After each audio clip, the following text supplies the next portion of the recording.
Good afternoon, everyone. Thank you for joining us for another edition of our webinar series, Inside Immigration. Today, we are joined by panelists Sonia, Sidhu and Cansu Aydemir. Please feel free to ask any questions via the questions icon at the top of your screen, and we will do our best to address them at the end. If the panelists do not get to your question, you can contact them through the information provided on screen. And with that being said, I'll hand things over to our panelists. Thank you, Eve.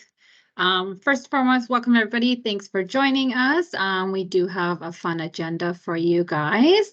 I can start off with going through the immigration plans that were revealed on November 1st.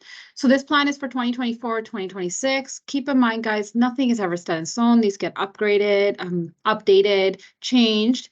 But overall, in this plan that was released, what we're seeing is an overall admission target of 500,000 for 2025 and 2026, and then a little bit lower for 2024, which is at 485,000. Now, keep in mind, this isn't the number of applications. This is actually issuance of PR that goes into this number. There has been a lot of talk, a lot of chatter going on, where the minister says, like, we are trying to stabilize the number of newcomers coming to Canada because a lot of Canadians have raised concerns about this, particularly when it comes to housing. So this plan is trying to better achieve that balance between what the labor market needs and also ensuring what existing Canadians in the population and their needs are also supported. So it is a fine line of a balance that they're trying to see. They're saying things should even out in 2026, so we'll wait and see. It's just around the corner, really. But really, 60% of immigration is in the next 3 years is going to be through the economic pathways. So that's express entry, PNP, regional economic programs, which makes absolute sense if they're trying to balance labor needs. We did see category-based draws, which was the first time in the express entry history, based on occupation, which we did see 12 of them from the summer till now. We saw only one STEM draw. We saw 3 healthcare draws, 1 transport, trade, and agricultural draw, and 5 French draws. So we do have indication that we will be seeing another STEM draw hopefully this year and another general draw before the end of the year. So fingers crossed we see that. But quite frankly, as you'll see, the numbers are showing there is a huge push to attract more French-speaking individuals. So if anybody you know, or if you speak French or your family speaks French, this is your way in this coming year. So get on it because there is a big drive for French speakers right now. So if you are in that pathway, like look into the programs and make sure you're pulling the triggers as need be at this time. Okay. In terms of the immigration plans, that's really the overall view of it. I'll pass it over to Cansu for the study permit program. Yes, hi everyone. Next up, we have the new updates for international students. As you would know, for many years, Canada is a top destination for international students. And the reason for that, first, Canada is able to offer high quality education in a welcoming and diverse society, which is an important consideration for the international students when choosing a destination of study, obviously. On top of that, international students typically choose Canada for the opportunities to work and immigrate after graduation. There are straightforward options to get work permits, like post-graduation work permit, and then easier and potential transition to permanent residency, mostly through express entry system after gaining the work experience through the post-grad work permits. However, as we all know, nothing is perfect. There are some issues, serious issues with the international student program that needed to be addressed, especially the problems related to fraud. Some of you would remember late last year and early this year, there were news about 800 international students from India who were impacted by an immigration scam. They were basically international students who wanted to come to Canada, worked with a consultancy company in India, and these consultants provided the students with fake admission letters. And with these fake admission letters, the students got their study permits in Canada, most of them without knowing that the documents that they were presenting were fake. Again, some students did not know the documents were fake. came here to Canada, completed their studies. Some applied for PR, and last year, many of them received a notice from the CBSA, Canada Border Services Agency, about a misrepresentation allegation because of the fake admission letter that was submitted within their applications. Some students even received deportation orders, and there were major protests in Ontario, especially in Ontario, asking the government to step up and help the victims, as again, some students were not aware of inauthenticity of these letters. They were just victims of these fraudulent consultants.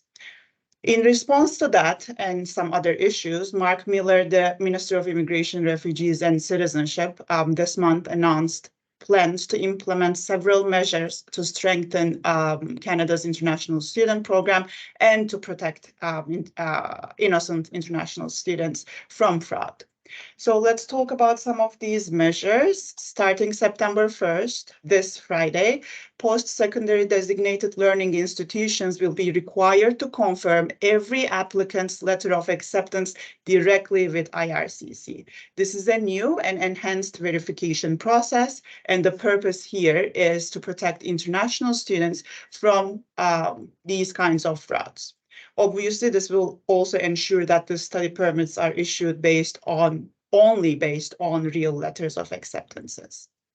There's another exciting news coming in the fall semester next year. IRCC will be adopting a recognized institution framework. This will be, again, for post-secondary designated learning institutions that set higher standards for their international students. These institutions will benefit, for example, priority in processing study permits for their students, which means basically they will be getting priority because of the quality of service that they offer.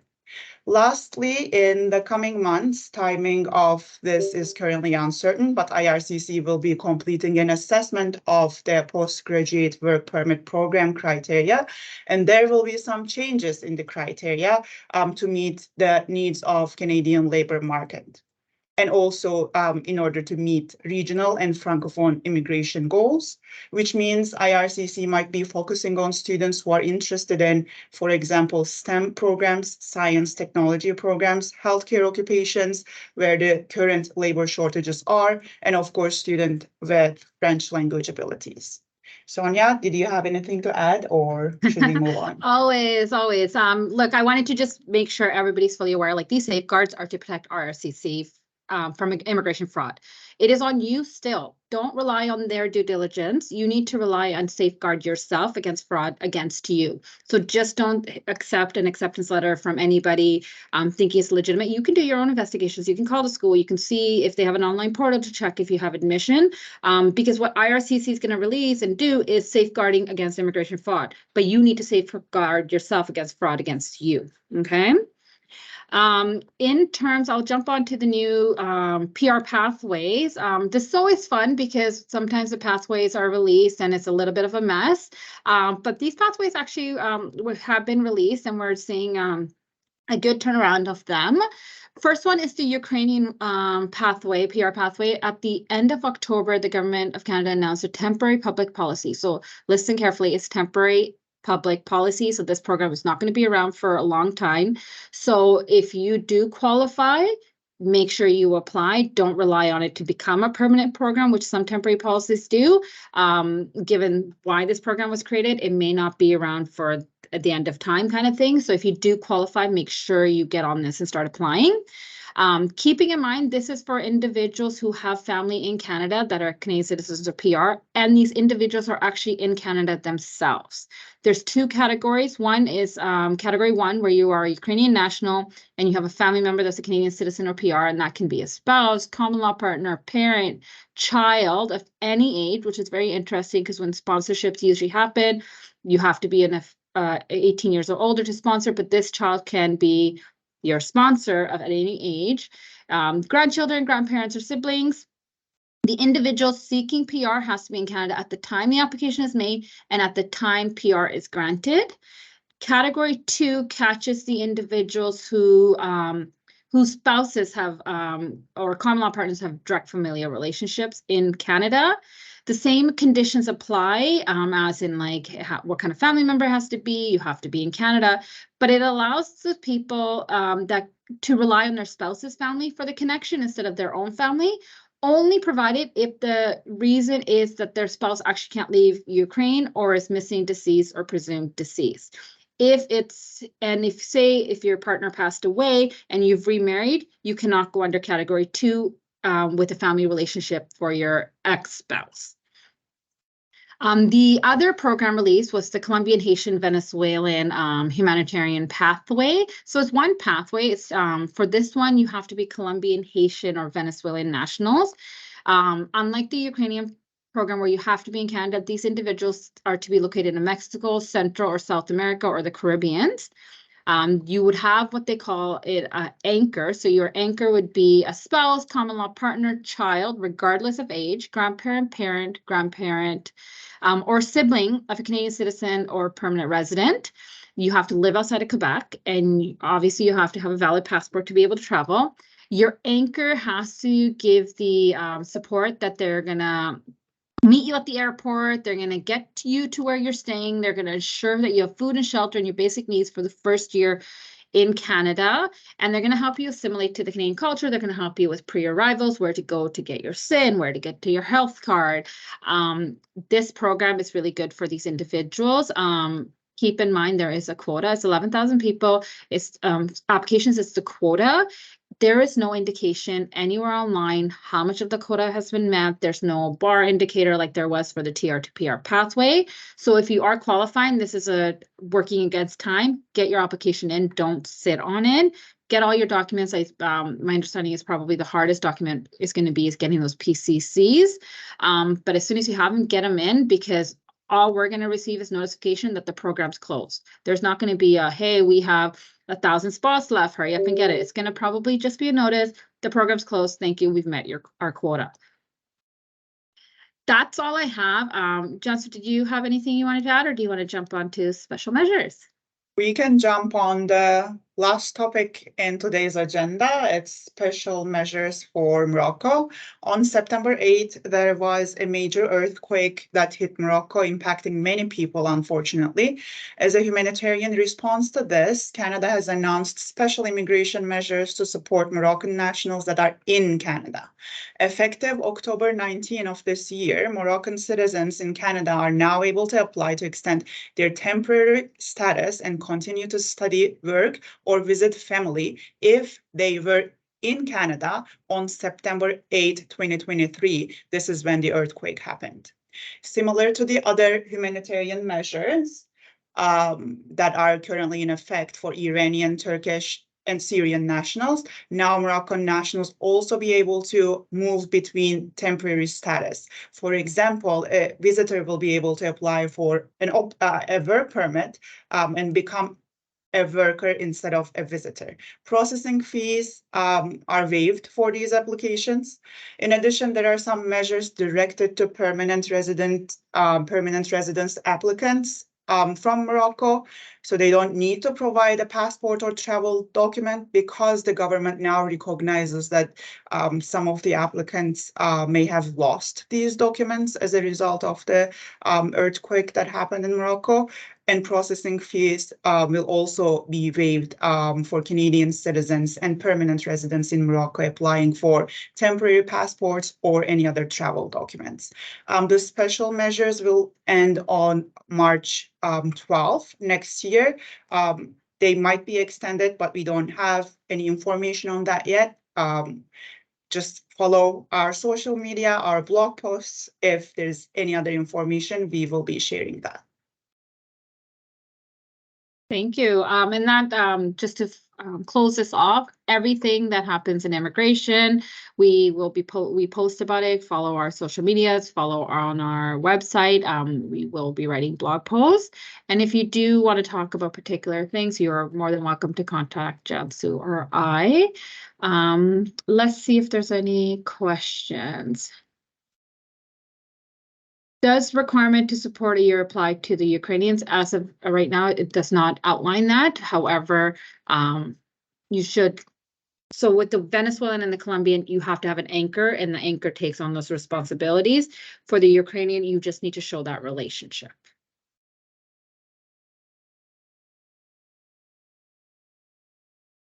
I think there's any more questions.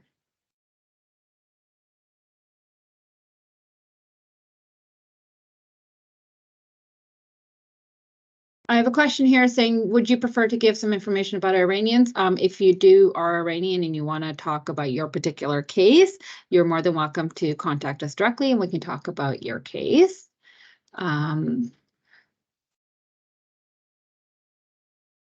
We do not have any updates on an open work permit for H-1B holders. As the updates come, like I said, we will post about them. So just be following our pages so you can get the latest information.